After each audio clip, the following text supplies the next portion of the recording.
Hello guys, नमस्कार। नवी classes में एक बार आपका फिर से स्वागत है। आज बीएसएचएफ 101 की 28th यूनिट हम डिस्कस करेंगे, जो कि है पीस एंड कॉन्फ्लिक्ट। और जो फ्रेंड्स हिंदी में पीडीएफ मांग रहे हैं उनको मैं बता दूं कि देखिए, अभी तो मुश्किल लगता है कि शायद ही ये मुमकिन हो पाए कि हम आपको हिंदी में अवेल करा सकें पीडीएफ।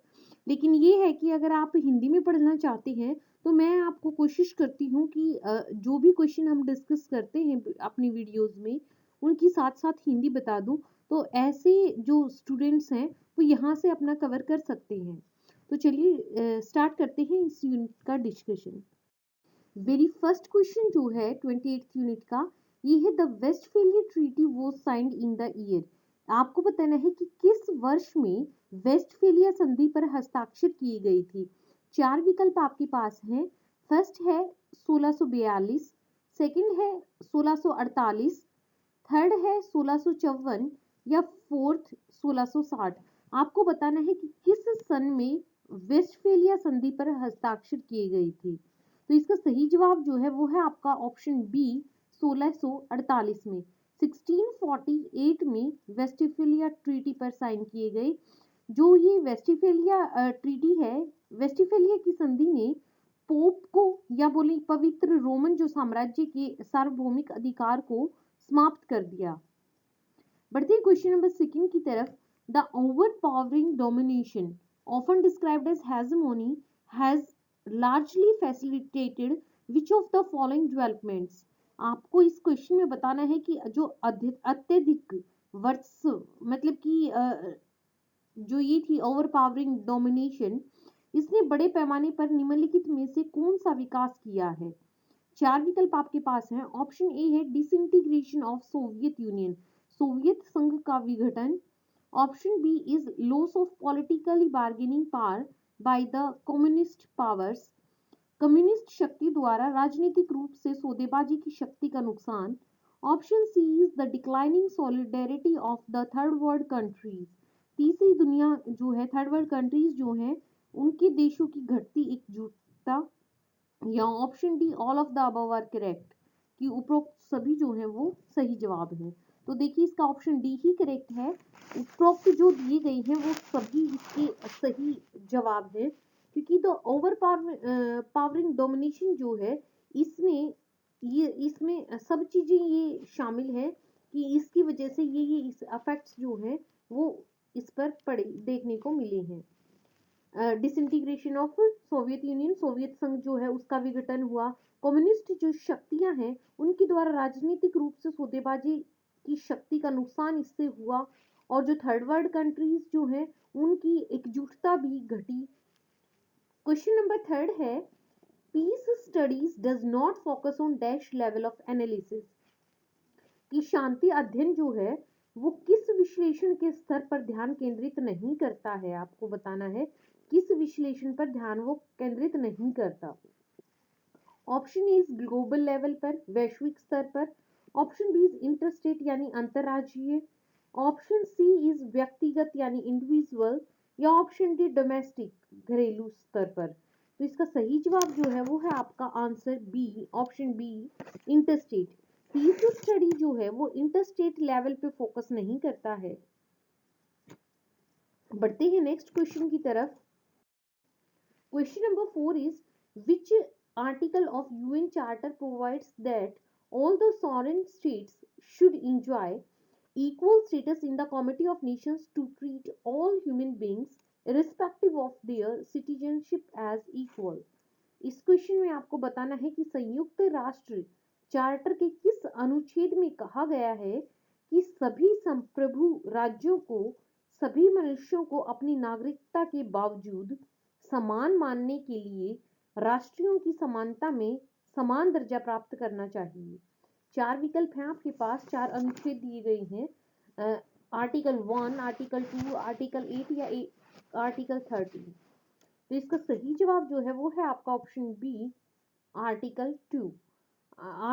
अनुच्छेद 2 में ये दिया गया है कि संयुक्त राष्ट्र चार्टर के अंदर ये कहा गया है कि सभी जो भी सॉवरेन स्टेट्स हैं उनको मनुष्य को अपनी नागरिकता के बावजूद समान मानने के लिए राष्ट्रों की समानता में समान दर्जा प्राप्त करना चाहिए।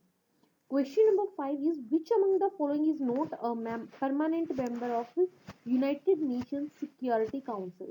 इसमें आपको बताना है कि निम्नलिखित जो आपको दिए गए हैं ऑप्शंस हैं, इनमें से कौन संयुक्त राष्ट्र सुरक्षा परिषद का एक स्थायी सदस्य नहीं है। आपके पास विकल्प हैं चाइना, यूनाइटेड किंगडम, फ्रांस या इंडिया। सही जवाब जो है वो है आपका ऑप्शन डी, इंडिया। इंडिया जो है इसका यूएन सिक्योरिटी काउंसिल का एक परमानेंट मेंबर नहीं है। इसके 5 परमानेंट मेंबर्स हैं जो कि अमेरिका, यूनाइटेड किंगडम, फ्रांस, रूस और चीन है।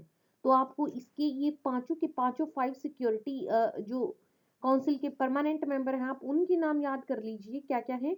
United nation, United states, France, Russia और चाइना। इसके अलावा अगर आपको कोई भी विकल्प देगा तो वो इसका परमानेंट मेंबर नहीं होगा। Question number 6 is the Saharia, Sahar और सहरिया, ये जो ट्राइब पॉपुलेशन है इट बिलोंग्स टू, ये कहाँ से संबंध रखती है।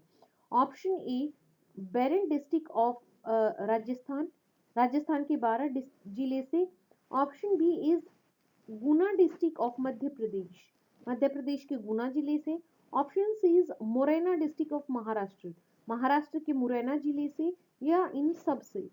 तो इन सभी जिलों में जो है ये ट्राइबल पॉपुलेशन पाई जाती है। तो इसका ऑप्शन डी जो है ऑल ऑफ द अबव ये करेक्ट हो जाएगा। बढ़ते हैं नेक्स्ट क्वेश्चन की तरफ। क्वेश्चन नंबर 7 है the term Washington consensus was coined in 1989 by. इसमें आपको बताना है कि जो वाशिंगटन सहमति शब्द है ये 1989 में किसके द्वारा सबसे पहले प्रयोग किया गया। ऑप्शन ए है जॉन विलियमसन, ऑप्शन बी है जॉन स्टुअर्ट, ऑप्शन सी है जॉर्ज वॉशिंगटन, या ऑप्शन डी इनमें से कोई नहीं। तो सही जवाब जो है वो है आपका option A John Williamson. John Williamson ji ने ये सबसे पहले शब्द यूज किया था 1989 में वॉशिंगटन कॉन्सेंसस। और वॉशिंगटन कंसेंसस क्या है ये भी आपको पता होना चाहिए। ये इसमें 10 इकोनॉमिक पॉलिसीज जो हैं वो मेंशन की गई हैं, और वो पॉलिसीज जो हैं वो जो भी डेवलपिंग कंट्रीज हैं, विकासशील देश हैं, उनसे संबंधित वो पॉलिसीज हैं।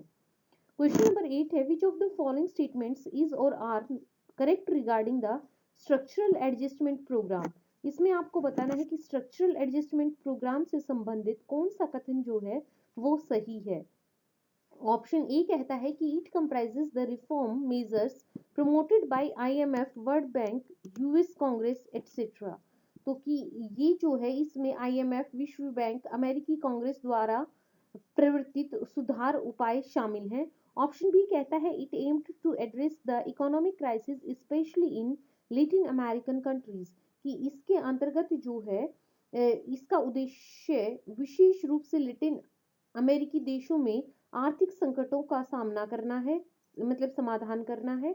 ऑप्शन सी कहता है it aimed to stabilize the economy through some structural measures in areas of trade and finance by privatization and deregulation of domestic markets, कि इसका उद्देश्य निजीकरण और घरेलू बाजारों के नियंत्रण द्वारा व्यापार और वित्त के क्षेत्रों में कुछ संरचनात्मक उपायों के माध्यम से अर्थव्यवस्था को स्थिर करना है।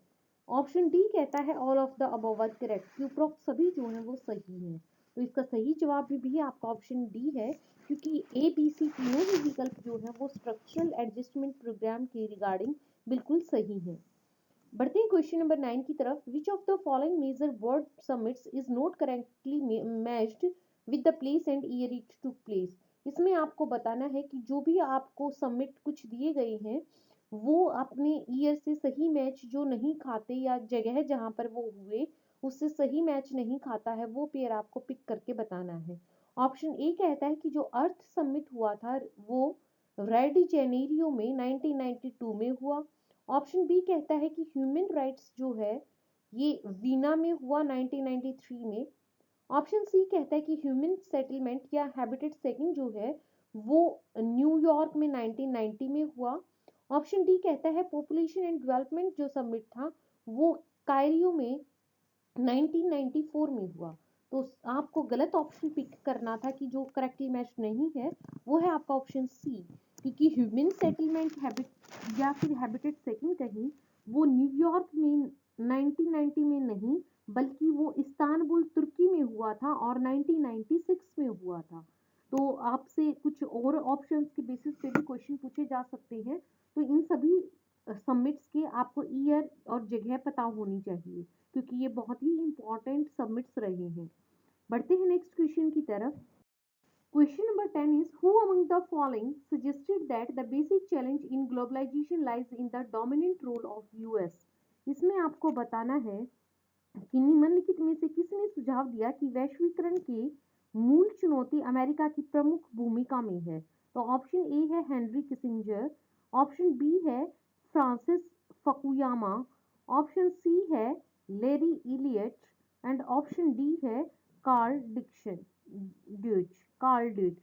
तो सही जवाब जो इसका है वो है आपका option A Henry Kissinger. Henry Kissinger जो है राष्ट्रपति निक्सन से और फोर्ड के तहत अमेरिकी विदेश सचिव 12 अक्टूबर 1999 को ट्रिनिटी कॉलेज डबलिन में अपने व्याख्यान में इन्होंने इसका सुझाव दिया। बढ़ते हैं, और आपसे मतलब आपको ये भी ध्यान रखना है कि हेनरी किसिंजर जो है ये सेक्रेटरी रहे थे, यूएस सेक्रेटरी ऑफ स्टेट। वो किस प्रेसिडेंट के अंडर रहे थे? तो प्रेसिडेंट निक्सन के अंडर, निक्सन एंड फोर्ड। तो आपको ये याद रखना है। बढ़ते हैं क्वेश्चन नंबर 11 की तरफ। An action taken with a view to preventing some event through anticipation to its consequences is, कि किसी घटना को उसके परिणामों की आशंका से रोकने के लिए की गई कार्यवाही जो है उसको क्या कहते हैं, वो क्या है? Option A emptive, option B preemptive, option C is non emptive या ऑप्शन डी उपरोक्त में से कोई नहीं। तो इसका सही जवाब जो है वो है आपका ऑप्शन बी प्री एम्प्टिव वो कहलाती है। ऐसा एक्शन जिसमें जिसके अंतर्गत परिणाम की जो भी कोई आशंका होती है उसको रोकने के लिए कार्यवाही की जाए तो वो कहलाता है preemptive. Question number 12 is, the law of the sea treaty was signed in, कि जो समुद्र संधि का कानून है उस पर कब हस्ताक्षर किए गए? चार विकल्प हैं आपके पास, 1982, 83, 84 या 85। तो सही जवाब जो है वो है आपका ऑप्शन ए 1982। और लॉ ऑफ सी ट्रीटी जो है इसको 119 नेशंस ने साइन किया था। बढ़ते हैं नेक्स्ट क्वेश्चन की तरफ। Question number 13 is, the existing regional and international organizations like Asia Pacific Forum, European Union, SAARC have been focusing on bringing about। इसमें आपको बताना है कि एशियाई प्रशांत फोरम, यूरोपीय संघ, सार्क इत्यादि जैसे मौजूदा क्षेत्रीय और अंतर्राष्ट्रीय संगठन लगभग किस चीज पर ध्यान लाने के लिए केंद्रित है? Option A is people's access around restrictive boundaries, प्रतिबंधात्मक सीमाओं के पार लोगों की पहुंच। Option B is climatic changes around the world, कि दुनिया भर में जलवायु परिवर्तन। Option C is transportation across international boundaries, अंतर्राष्ट्रीय सीमाओं के पार परिवहन। या ऑप्शन डी इनमें से कोई नहीं। तो सही जवाब इसका है वो है आपका option A, they all are focused about bringing people access across restrictive boundaries, प्रतिबंधात्मक सीमाओं के पार लोगों की पहुंच के लिए है। Question number 14 is, dash is a corporation that operates in several Nations. इसमें आपको बताना है कि वो निगम कौन सा है जो कई देशों में संचालित होता है। ऑप्शन इज उसे क्या कहते हैं, मतलब ये बताना है आपको। Transparent corporation, option B transnational corporation, option C है ट्रांसमिशन कॉर्पोरेशन या ऑप्शन डी ट्रांसफर कॉर्पोरेशन। तो इसका सही जवाब जो है इसका वो है आपका ऑप्शन बी ट्रांसनेशनल कॉर्पोरेशन उसको कहा जाता है, ट्रांसनेशनल कॉर्पोरेशन। बढ़ते हैं नेक्स्ट क्वेश्चन की तरफ। क्वेश्चन नंबर 15 जो है कि ये इस यूनिट का लास्ट इंपॉर्टेंट क्वेश्चन है। Who took the responsibility to undertake the global responsibility of preventing the scourge of war and human suffering about the Second World War, कि इस द्वितीय विश्व युद्ध के बाद युद्ध और मानव पीड़ा के संकट को रोकने की वैश्विक जिम्मेदारी किसने ली? ऑप्शन ए एशियन ऑर्गेनाइजेशन ने, option B SAARC, option C the UN system या ऑप्शन डी वर्ल्ड बैंक। तो इसका सही जवाब जो है वो है आपका option C, the UN system. ये संयुक्त राष्ट्र प्रणाली जो है, इन्होंने इस ऑर्गेनाइजेशन ने इस चीज़ की जिम्मेवारी ली थी। तो इसी के साथ इस यूनिट के इम्पॉर्टेंट क्वेश्चंस का डिस्कशन यहीं पर ख़त्म होता है। और आप चैनल के साथ जुड़े रहिए अच्छी अच्छी जानकारी के लिए, अच्छी अच्छी वीडियोस के लिए। वीडियो वॉच करने के लिए आपका धन्यवाद। अगर वीडियो पसंद आई है तो लाइक का बटन ज़रूर दबाएं। वीडियो को ज़्यादा से ज़्यादा शेयर कीजिए।